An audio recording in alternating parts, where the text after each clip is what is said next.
Die surgeon sê ek is siek, hy moet die tumor uithaal.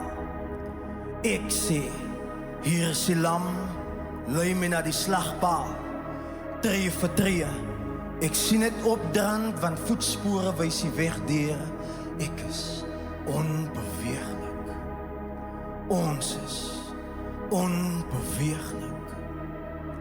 Kanker vertel alleen, dat my liggaam is in twee gedeel. Hoe kan ek heel wees as die hand op die operasietafel my lewe beheer? Ek sê dit wie ek is, onbeweeglik. So kanker raak angstig, want my anker is in God se hartbodem neergelê. Hoe kan ek spartel as my afdag almagtig word, omdat hy dit in sy kamer spreek, ek is onbeweeglik. Ons is onbeweeglik. Julle is onbeweeglik.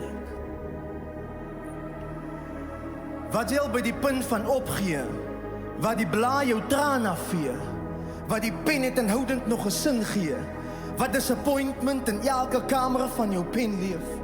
Nou my lip weet, wat die lug weet, as ek wind breek, dan lei die bladsy skip breek. Daar is min wat dit weet, dat die kruisdood wys moord.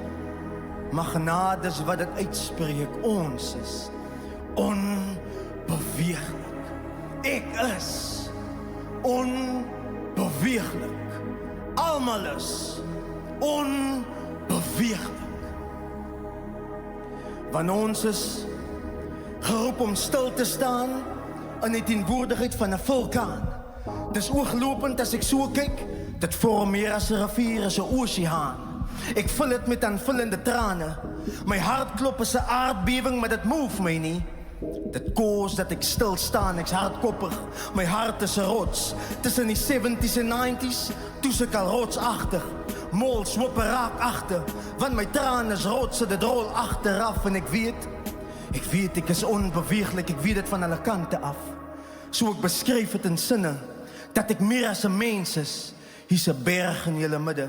Ek is georden van bo af. Ek het 'n mandaat om beweging te bestraf. Ek is onbeweeglik. Ons is onbeweeglik. Yeah. Wow. That's amazing. Dankie, bro.